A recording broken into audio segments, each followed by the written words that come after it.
everyone, and welcome. Welcome to today's Love Chat.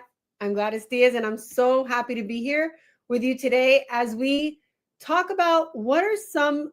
I think it's one of the things that isn't talked about, excuse me, as often as it could be, but it comes up a lot, especially when Michelle and I are doing coaching sessions, Q&A sessions, VIP sessions, and women are sharing with us that there's this anxiety that they feel, especially if they've been communicating with somebody. Maybe there's been, I mean, you got to let me know. You got to let me know if this is something that you relate to, where you're communicating pretty regularly with someone, and then all of a sudden the communication stops and you're not sure what's happening. Or you feel like you had a great date and you send your thank you text message and then there's no response, or the last text message that you sent, you keep picking up your phone going, or pretending like you're not looking at your phone, looking to see, did he text back, is he gonna call, do we have a date? Like,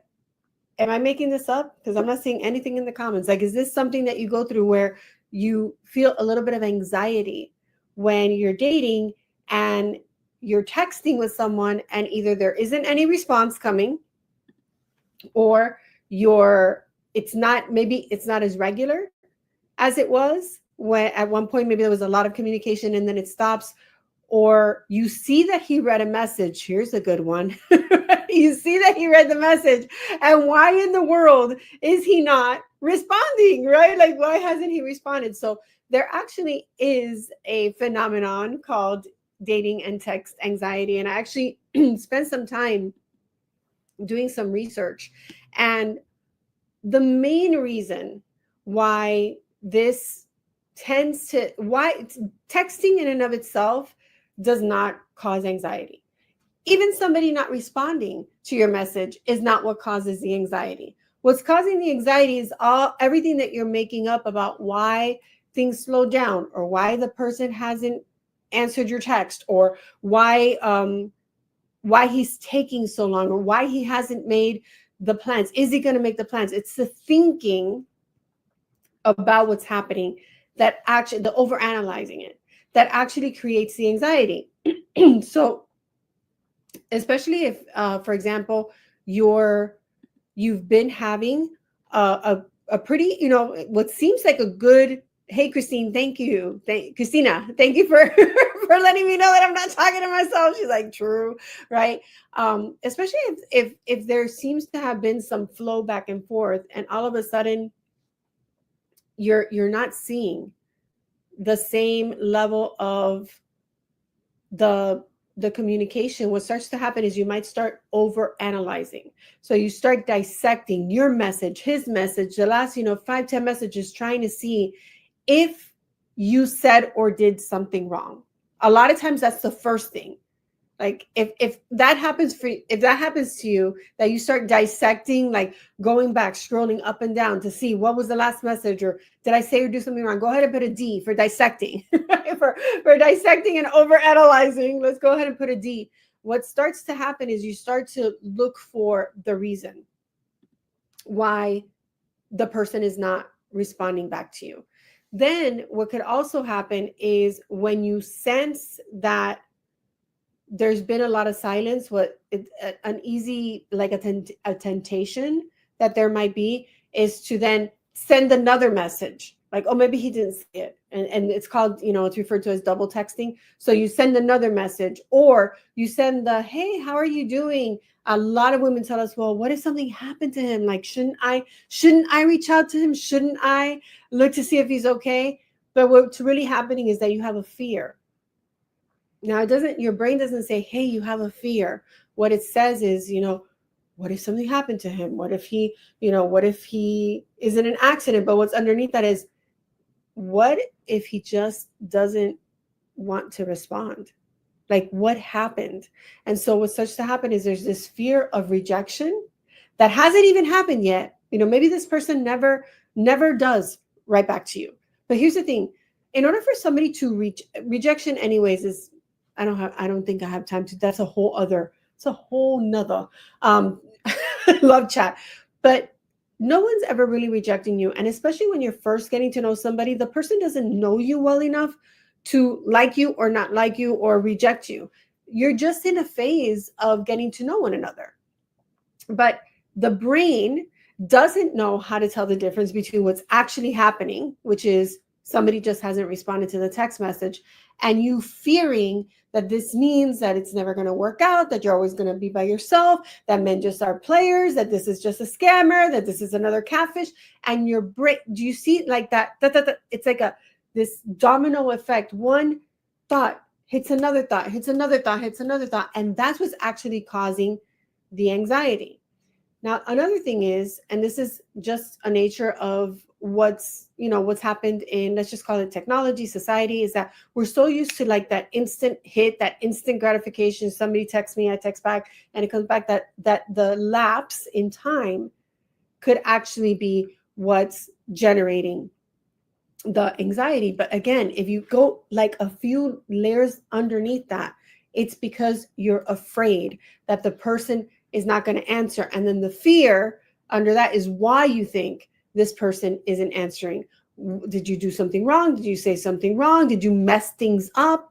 Right? So that really is what's causing the biggest, the underlying reasons of what's causing that anxiety. Now, the brain will argue. Maybe you're having a conversation with your brain right now so loud you can't even hear me, right? So the brain but it's happened before, right? That's happened to me before. And past experiences, especially if they're negative, especially if you had your hopes very high, or you stopped talking to other people, you stopped dating other people, and you got emotionally attached to somebody, the brain will say, but it has happened to me before. Right? And I don't want to go through that again. So it's trying to avoid a past experience.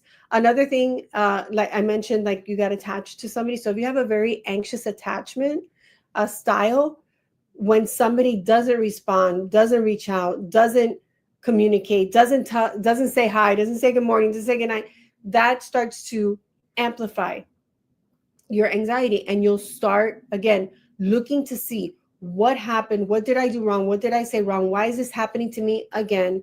And that really is what's causing the anxiety. So I've talked about a few of the reasons. I'm not seeing that many comments. So is this okay, Lisa, there we go, right? But she said recovered dissector here, right? And I've got several D's. So what is it for you? If you're willing to play, right? If you're really willing to engage here, what do you of the reasons that I said that might be underlying? What are some of the big things that come up for you when all of a sudden either communication stops, or the person hasn't responded for a while, or it just stops altogether? What is it that comes up for you? What are the thoughts that come up for you? Because I want to make this meaningful. I want to make it relevant. I don't just want to sit here and teach. I want to be able to make it. I want this to make a difference for you. And so think about it. Like, what is the thought that comes up the moment that, especially if it's somebody that you really were enjoying the conversation, or you just liked his picture, his profile picture, or there's something, right, that's kind of like making you like this person. Let's see if we get, and I know it takes a few seconds for Facebook to catch up with our live stream. So I was always investigating. So what was having you investigate, Teresa? Think about the thoughts, right? Everybody think about the thoughts, right? This is the kind of coaching we give our clients. You want to think about the thought that, because usually, think about it this way. I want you to imagine that this is an arrow, right? So there's a thought. The thought triggers an emotion. And then the emotion triggers a behavior, an action. So if you want to change a behavior, you got to reverse engineer it and kind of go back to, well, what was I feeling and what was having me feel that way? What was the thought? So I see I'm an anxious attachment and I don't remember being that way when I'm young. So what I see, Jeannie, is that you're noticing that maybe something happened.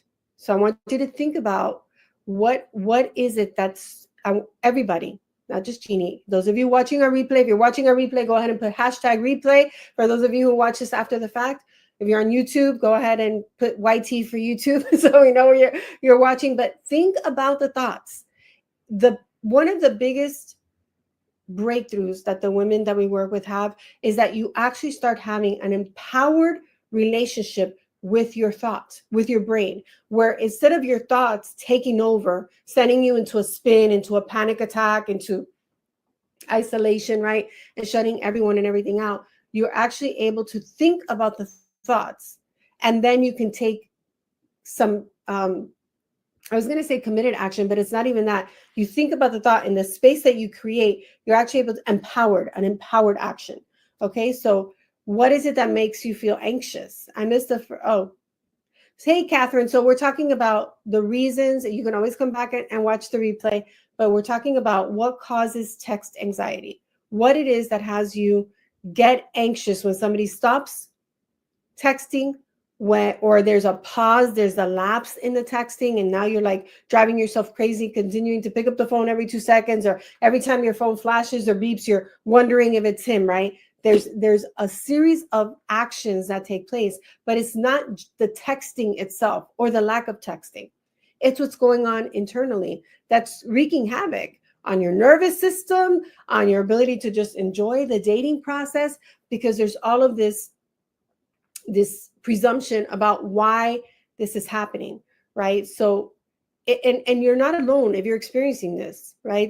There's been studies done, and the average is about 65% of people experience anxiety when it comes to dating.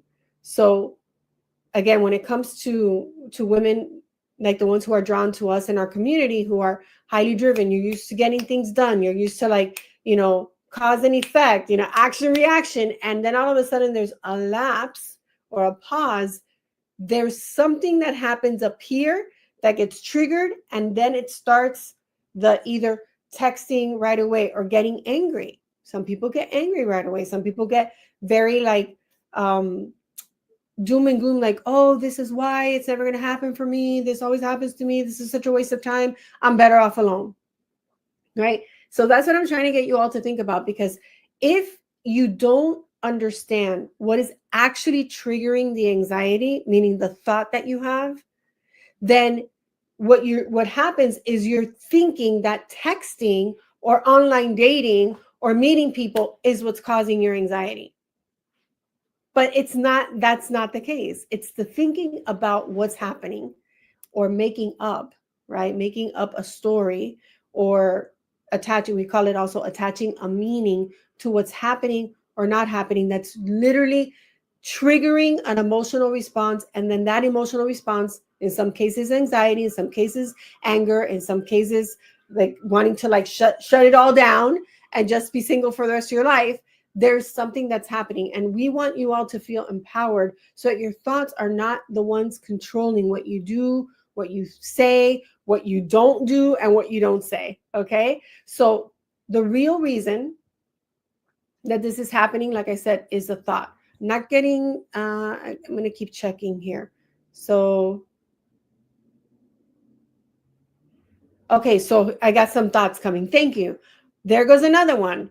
And I can't get them to like me. Like, there goes another one. Like, there's another one either. That can mean there goes another one by, another one gone. And why can't I get this person to like me? Like, what's missing? Sometimes most people say, like, what's wrong with me? I start thinking, did I do something wrong? And then I reach out, but after a while, I'm the only one reaching out. I go back to the trigger of, I'm just going to step back, right? So stepping back is not, we always say step back, because when you step back, it gives him a chance to either stay where he is, he steps back, or you've left some room for him to step up. But if you're always the one who's sending the first message and the next message and trying to keep that conversation going, you never really find out if he was thinking about you and he just sent you a text message because he was thinking about you, or if he's just being polite and responding, or if something actually did happen. Another thought that comes up, see, they're not telling the truth, so that's why they stop talking, right? So these are, do you see the thoughts? There's already a belief. The belief is what's getting triggered. The belief, where does it come from? A thought, a belief, a fear. Where do they all come from? They come from the past. So it's the past that's triggering the anxiety in the present. And P.S., by the way, it's triggering it into the future. right? Because that's where it's never going to happen. This is a waste of time. I'm just better off alone. Maybe I wasn't meant to be in a relationship. Maybe I was created to be single. We've heard it all. None of it is true. You're not the one person on the planet who was created to be alone. But that's where your brain will go because it feels safer there, right? That's what I mean about the isolation, the shutting it all down. You see anybody, I must be doing something wrong. All right. So now that, and of course, if you've never had a love breakthrough session with one of our coaches, because there's some of the ladies who are here, they're getting coaching from us. So we can take the conversation offline, so to speak, and continue giving the deeper coaching. But once you know that it's a thought, that it really is, it's really not about him. Consider that there's some insecurities about yourself, especially if the very first thing is, what did I do wrong? Right? You may have a belief that you're going to mess things up, or that maybe you messed something up in the past and now you're afraid you're going to mess it up again. You're so afraid of making that mistake again, right? That when something happens, it's the first thing that comes up. How you rewire your brain, right? First step is thinking about the thought. What is it that's getting triggered? And then you want to go underneath that and you want to say, okay, well, if all that happened was that this person didn't answer me, does that really mean that I'm never going to be in love, that it's never going to work, that he's a player, that he's a liar, that, I'm doomed to be alone for the... Is that really what this means? And again, I want to give you like a little, preview that your brain will say yes. Like your brain wants to say, yes, that's what it means. Especially if this happened before, it'll say, absolutely, that's what it means, right? But when you, excuse me, when you get that it isn't that. Sometimes the person, look, honestly, we always recommend that you're dating more than one person. And the reason we do it, especially for those of you who have anxious attachment, you want to be talking to and dating more than one person and not stopping everything with everyone else the moment that you feel like attracted to somebody, is because it helps with this anxiety and the attachment. When you're talking to 4 or 5 people, if one person isn't texting, there are 4 other people who are. And you want to pay attention to who is, right? Because if you also have a dysfunctional pattern of going after the one that's the bad boy, or if you have a belief that love is hard, and so if the guy who's, being reliable and texting every day and calling you and asking you out feels boring compared to the one who every once in a while ends up reaching out to you, you want to look at that, because you may have created what we call a love formula, that love is hard, or love has to be a struggle, or you have to prove, for the person who said, why can't I get them to like me, right? You have to prove yourself so that they'll choose you versus you being the chooser, right? So it's possible that the other person is chatting with multiple people and may pop up a day or 2 or a week later. And that doesn't mean that you're whatever, I don't even like the term sloppy seconds or second choice or anything. It's not that. They were just engaged in another conversation, just like you could be with other people, and then they got back to you. When he does reach out, you can say, hey, it's great to hear from you. I was wondering what happened, instead of, well, if you think that you're going to, yes, I do have women who have said that. Well, if you think you're just going to like text me whenever the heck you want, you don't even know this person. Like, he doesn't owe you anything. He doesn't have to text you once a month. He doesn't have any obligations, right? But if you are happy to hear from somebody, you can say, oh, it's great to hear from you. I didn't, I wonder what happened, right? And that would open up the opportunity to talk, to keep the conversation going, especially if you really are interested in continuing to get to know him. So the way you rewire your brain is, first of all, you realize that what's happening is happening, like just the facts of what's happening, and that it doesn't mean anything about you, that it doesn't mean that something's wrong with you. Now, if you know that you already have insecurities, that's why I was talking before about if you've never had a love breakthrough session, our team dropped the link, because that's something that we want to get. There's usually like 3 or 4 layers to get underneath, like what's actually creating or causing the insecurity. But if you don't get yourself to a place where you feel secure in yourself, where you're not waiting for somebody's text to validate you or to prove that you're worthy of love, where you don't depend on anybody. There's nothing outside of you that can give you value or worth.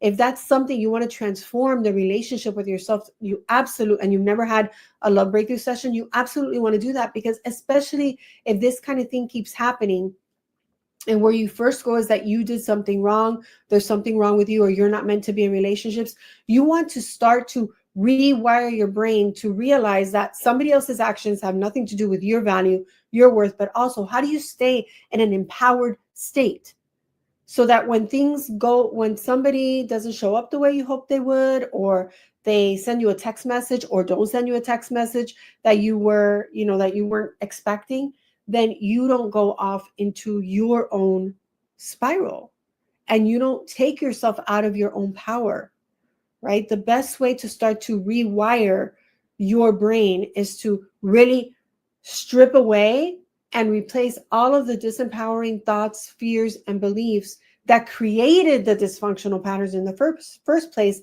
and are triggering these emotions for you. And it doesn't have to take years and years and years of therapy either. When you know how to identify what's in the way, how to break through it, and how to replace it, you can do it literally. With enough practice, you can get to a place where you can go from feeling disempowered and triggered to feeling peaceful and empowered in 30 to 90 seconds. So imagine if in your life you were only disappointed 30 to 90 seconds at a time versus 3 days, 3 hours, 3 weeks, 3 months, and for some people 3 years, right? So that's a pretty powerful way to be in life. And the number one shift that you can make that'll have you focus on what actually builds attraction, what actually creates that sense of empowerment in who you are, the woman that you are, and what you are up to, right? Is creating real confidence, not an arrogant, I'm better than you, type of confidence, but the real confidence in yourself, in knowing that the right person is there. There is someone who's already looking for you, that is the right match for you, and that you're not going to have to wonder. You're not going to have to wonder that instead of you waiting for somebody to choose you, that you know yourself to be the one who's choosing, and that you get to step back and allow a man to step up and to show you his interest, to show you that he really does want to see you, that he does want to talk to you, that he does want to get to know you, right? When you step into that kind of empowerment, and again, I'm not talking about better than you type thing. That's not what we mean when we talk about empowerment and confidence. It really is that knowingness within yourself, that you trust yourself, number one, to recognize when somebody's the right person or not. Then you also trust yourself enough to know that you really are the one who gets to choose. And transforming the relationship that you have with yourself is the most valuable thing that you could ever do. And it is the surefire way to end any anxiety around dating, whether it's text anxiety, or he's not asking me out anxiety, or is this, where is this going anxiety, or is he ever going to propose anxiety? Like, there's all different, every phase of relationships could trigger a new fear and trigger anxiety. So if you want to be that woman who knows herself, who trusts herself, who feels empowered and valued within herself, and doesn't need the outside validation from somebody else's words or behaviors, and you've never had a love breakthrough session, you absolutely want to make sure that you click on that link. We can go ahead and drop it again so that you can have a conversation. In that conversation, the first conversation, we usually have 2 conversations, and the first one is just to really get to know you and get to know what are your goals when it comes to love and relationships. What is that you ultimately want, and what are some of the things like this that are getting in the way? And if you were able to get that out of the way, what love, relationships, dating could look and feel like for you. And then our coaches are trained to say, okay, here are 1, 2, 3 steps that you could take in order to start turning this around. If they feel that you're really a good fit, they probably will recommend that you speak to another coach so that you could talk about the possibility of working with us and what that would look like. You know, if it's the right fit, we make an invitation. And of course, you always get to choose because you are the chooser, whether or not you would like to step into a program. But those conversations, in those first conversations, it really is gives you so much clarity. But beyond clarity and awareness, you actually get real steps that you can take into your life right now so that you can start to shift the experience that you're having in dating and relationships, especially if it's causing you a lot of anxiety, sadness, frustration. Then you absolutely want to make sure that you do something. I was talking to somebody the other day and I said, I always use this analogy like an allergy. If I went out to dinner at a restaurant that I always go to, and all of a sudden, the next day or a few hours later, I start to feel my throat swelling, my tongue swelling, my arms are full of hives, I'm having trouble breathing, it would be insane for me not to go, what did I eat? What could be causing this? So that I don't do it again. So that I don't go through that experience, which could be very, if that's ever happened to you, it could be very, very scary. So this conversation is what gives you the opportunity to say, what is it that's actually getting in the way, that's creating the symptoms, like the texting anxiety, like the dating anxiety, like the wondering, like, is this ever going to happen for me anxiety, and what to do instead. Okay, so I think I have a question here. Hold on a second. Should I text him or wait and see if he texts me? We went from texting every day and now every once in a while. Here's what I'll say. If you were texting every day and it was actually, here's a good distinction. And I always have these moments of flash of brilliance right at the end. If the conversation was actually what I call real getting to know you conversation, meaning you were learning about him and he was interested in learning about you, and all of a sudden it stopped, I can understand why you would want to text him first. But here's why we recommend that you don't. If he's not texting, why would you want to text him? I know that, okay, because we've been having these conversations for over 30 years with women, and over 16 here in Heart's Desire. The brain will say, well, I want to know if something's wrong. I want closure, right? What if you just said to, and I'm not saying to say this to yourself, I highly recommend, if you haven't had a love breakthrough session, to have one, because what if you were secure enough in yourself that if somebody's not reaching out to me, I don't need their closure. I can say, you know what? It would be nice to keep getting to know him. I don't know why he's not texting me. And just keep talking to the people who are reaching out. Now, if people aren't reaching out and you're not really experiencing good connections online, another reason to set up a call, because there's something that's happening that's getting in the way. So we would want to help you with that. We'd want you to absolutely not keep experiencing that. But ladies, if you tend to tell yourself that the reason you reach out is to get closure, why are you depending on somebody else's answer to create closure for yourself?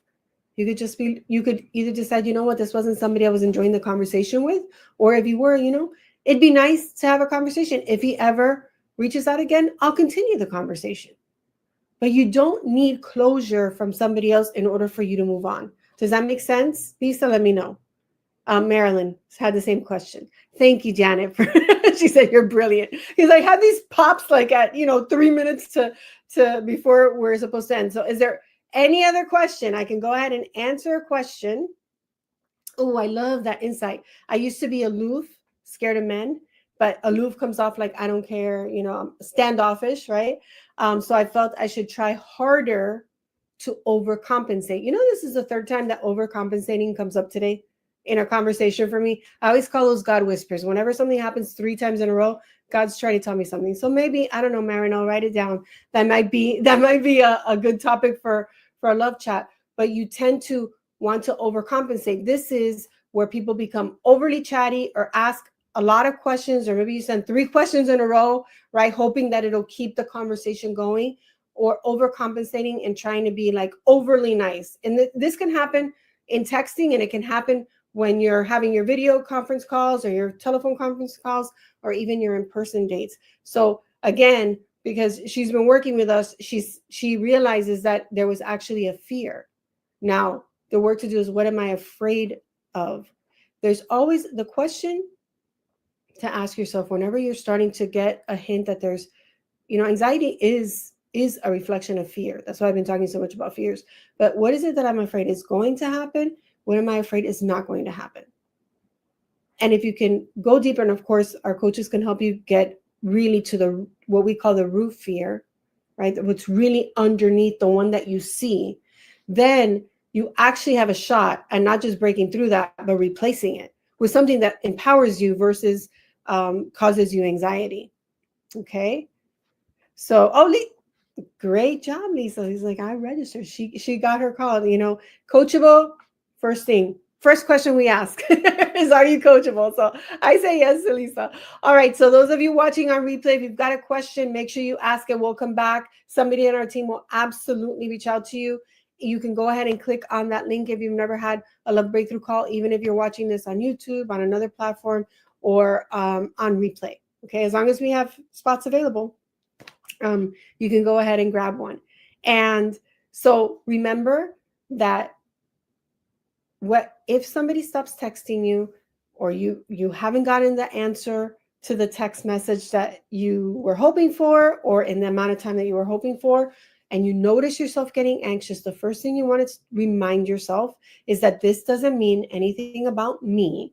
This doesn't have anything to do with me, with how worthy I am, with how lovable I am. You want to tell yourself that right off the bat.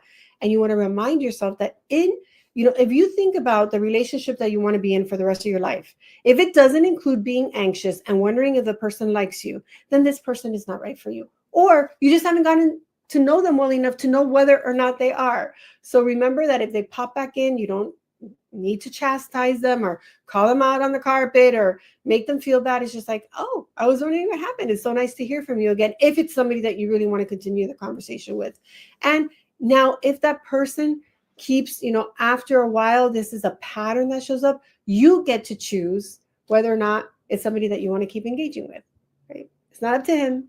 It's up to you. It's your life. It's your choice. It's your dream relationship. So you get to make the choices that are aligned with that. All right. So I hope that this was helpful. If it was helpful, go ahead and put an H in the chat, just so that I know, not that I'm seeking your validation, but it's important to us that these love chats make a difference for you. They're like mini doses of the, of inspiration, of obviously education, and we want you to take all of it and create a transformation.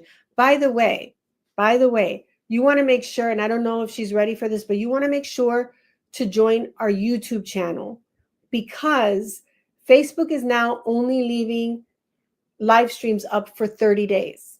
Okay, so these if you tend to be someone who goes back and watches the love streams, you can go to our YouTube channel.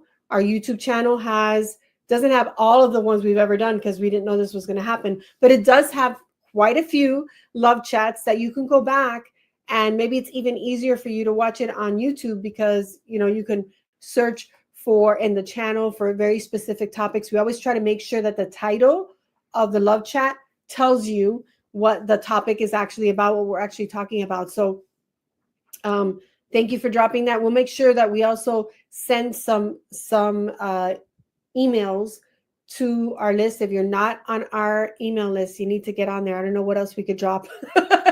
But actually, if you're not on our email list yet, if you're not getting emails from us, go ahead and write the word email, and somebody on our team will reach out to you. We don't want you putting your email address out there for everybody to see, since that's your private information. But if you're not on our email list, go ahead and put email. We'll make sure that we add you. We'll send you a little something as a gift in response.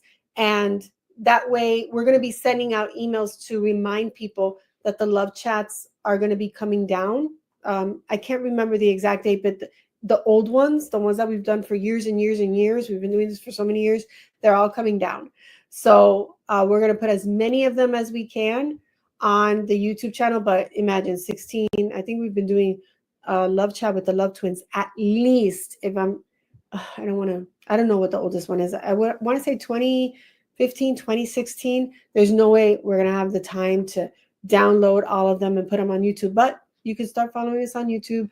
You can start looking at the love chats there and get your, you can go there as many times as you want, even if Facebook takes these down in 30 days. All right. So you're welcome, Peg. I'm glad it was helpful. Thank you, Danielle and Teresa, for letting me know that it was helpful for you too. And until our hearts meet again, always remember that you are loved. Bye for now.